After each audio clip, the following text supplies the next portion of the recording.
I'd just like to start by thanking the volunteers and organizers of this Everything for Everyone conference.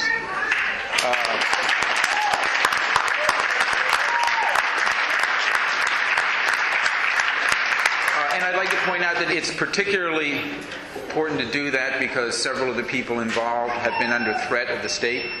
People have been arrested in connection with the Chase 5 and with the Mayday actions and have pushed through despite of that. And that's not an obvious thing. That's not an inevitable thing. These attacks are done to intimidate people, and they have failed. With that, I'd just like to start here. I think we're at a beginning. I think we're at a beginning for two reasons. First of all, there are new cracks appearing in this society, of which Occupy Wall Street and the movements around the country are a marker.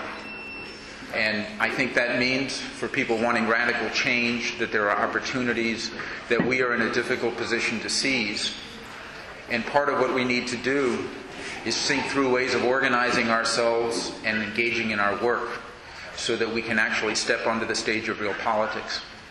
And the second reason I think we're at a beginning is because the previous left politics, and I'm going to say this in a sweeping way, is exhausted.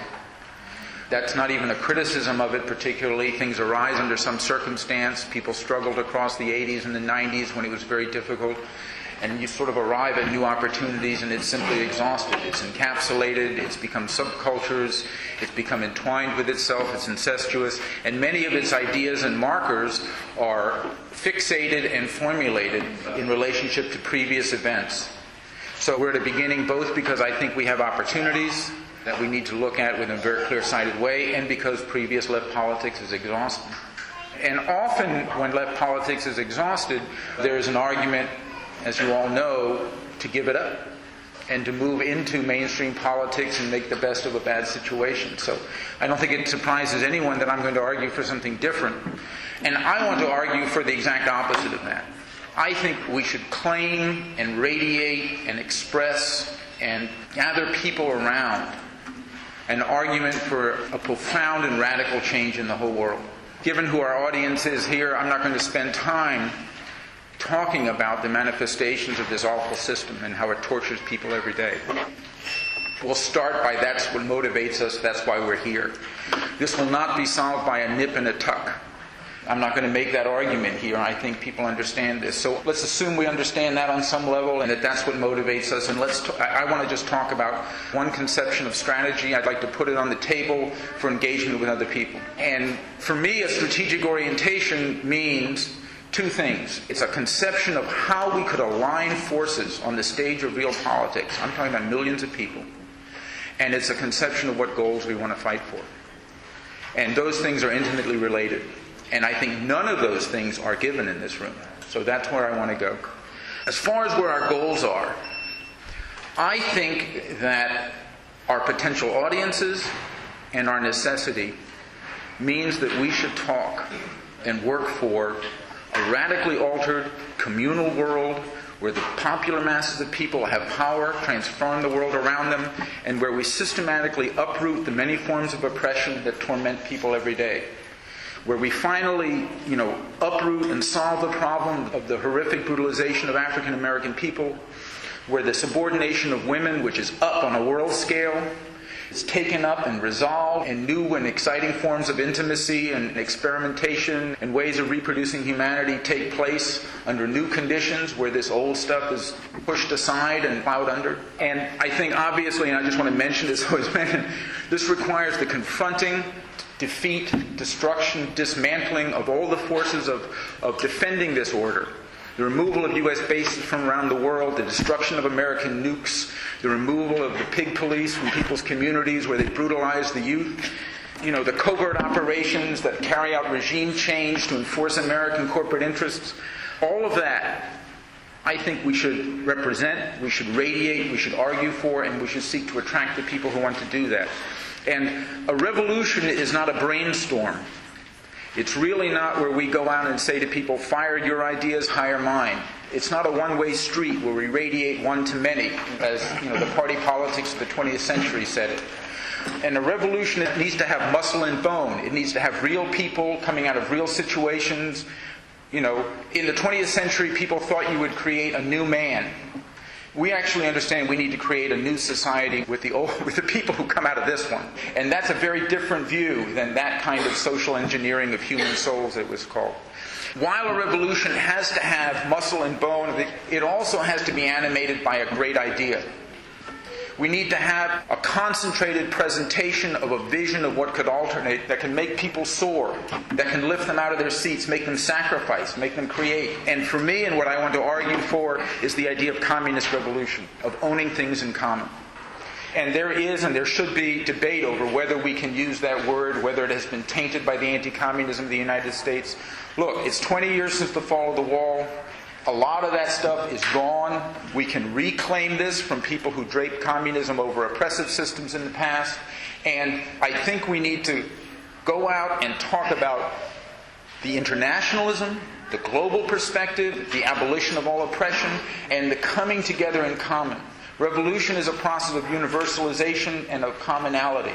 If we present a revolution as a bickering of internally hostile minor interests, nobody will be attracted and no one will feel liberated. So that's part of what I want to argue for. And one of the interesting parts of this weekend has been, very beginning cross-fertilization and discussion between revolutionary anarchists and revolutionary communists, among others. Right? And I don't experience that a lot. Some of you live there all the time. And there's a lot to say about what can be learned and extracted from different approaches. I'll let the anarchists speak for themselves. As far as from the perspective of revolutionary communists, I think we need to get in touch with our hostility to the state. I think communism has been associated with sort of the nanny state writ large, where you sort of think you point the gun at those who oppose it, and then you provide people security, where socialism is a welfare state, where people, become a cog in a larger machine. And I think, and this is part of everyone knows this is part of the underlying debate, that you don't have revolution that just springs from small cores of people. We have to defeat the Marines. I think there's coercion involved, and I think, it doesn't end on day one. So I think there will be, a form of power structure that needs to emerge from the people. But I think we need to get in touch with the old school religion of power to the people. I think that's where our focus must be. And it's especially true because the liberals are going to conduct this election on the basis of defending the state. It's shocking how many leftists are now defending the state. And they're making an argument of, it's schools and fire departments, police, what are you going to do without essential services? And because they're locked in this argument with these corporate raider, quasi-libertarian, small state, big prison people. Do you know what I mean?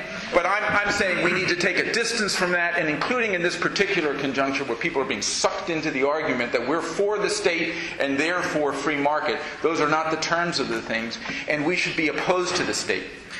We want to abolish the state historically, and we need to get in touch with that. And even in a programmatic sense, I think we should, unravel ourselves from a previous 20th century model of a one-party state. I don't know what it'll look like when the people seize power and what form, but I think we, and this is a larger discussion, I think we should look at a quantum leap from a current political mainstream to a new political mainstream. All right, I got to move fast. All right, so let me just switch here and talk about strategic questions. And I'm going to run down sort of a series of concepts too rapidly, and bear with me, just to have them on the table. All right? One is, revolutions are made by the masses of people. You need to have tens of millions of people who want it. We need to have an ethos of serving the people and becoming one with the people. I need to say that because too many people who are radical have an ethos of hating the people and staying separate from the people. All right? Second, we need a movement that prefigures the society we want. Now, we don't own production. You can't have the complete emancipation of women in small circles. I mean, some things require the heights of power. But we need a movement that is universal, that treats people with respect, not in an instrumentalist way, like working drones. We need to have a movement of debate. Go look at Batman Rises. People are concerned that a post-revolutionary society is tumbrils and executions. We need to prefigure a movement that welcomes new ideas and can handle disagreements, where that's built into the very nature of how we work. And that means, I think it means a generosity toward the backward in society in some way. I don't mean racist assholes, but I mean, you meet people who don't agree with us. We need a generosity toward the people, a strategic confidence that they can be won over. That if revolution is not about transformation over time, where people testing us, checking us out, then then there is no hope. And it includes a generosity toward each other. So we disagree. You know what I mean? Maybe you're right. Maybe we'll meet down the road. Maybe we'll all go through a change. In other words, we have a view, I'm talking about the Kasama Project, that we have views. Trust me.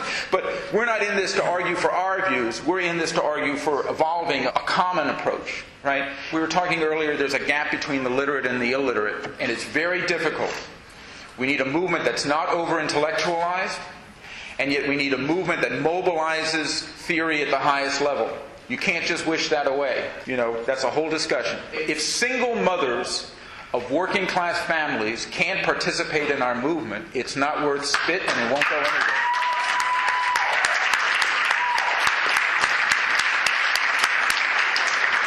Now, I want to get into and I'm going to move quickly, conjunctural questions about strategy.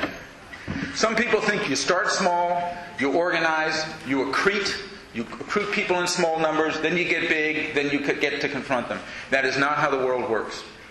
The world works in conjunctural ways. Suddenly the system produces World War I and the world cracks up. Suddenly the bottom falls out and people who are apolitical, and in America apathy and apolitical is the nature of people are privatized. Suddenly they become unmoored from their previous frameworks. So we need to have a revolutionary movement that prepares for conjuncture. And the preparation is what I want to talk about. The conjuncture is when you ride the tiger and actually talk on the stage. There are moments when the legitimacy of established forces collapses and suddenly people from the so-called margins can speak to millions. We are not prepared to do that now. If we did, we'd fuck it up. So we need a movement that is capable of speaking from within the oppressed, in their name, in a high level of consciousness, that has a serious message to millions of people, including outside of the oppressed. That's far away from where the left is now. First of all, we need to go deep among the people. But communist work is not just organizing plus a few ideas in our head. We need to do all-around political work. By that I mean we need to do research. We need to do cadre training. We need to have internal discussion among revolutionary people. We need to go broadly among the people and train leaders from among them. We need to do exposure and agitation, which means media projects. We need to have cultural work that inspires and lifts people. We need to respect all parts of that. So there's a multi-sided part. I'm going to argue strongly against sort of a narrow focus that to be a revolutionary means to do this and this alone. People can write novels. People need to write songs. We need to do video games. 2 points. Just 2 points and I'll be done. It's coherent. All right. One is the core alliance is between the struggle of the poor for socialist revolution and the struggle of nationally oppressed people for their final liberation in this hellhole. That's a very complex alliance. It's not one or the other, and if we can find the ways to overlap and merge them, we can bring this beast down. Last point. Thank you. Can I just... Go one more point. Serve the people, power the people.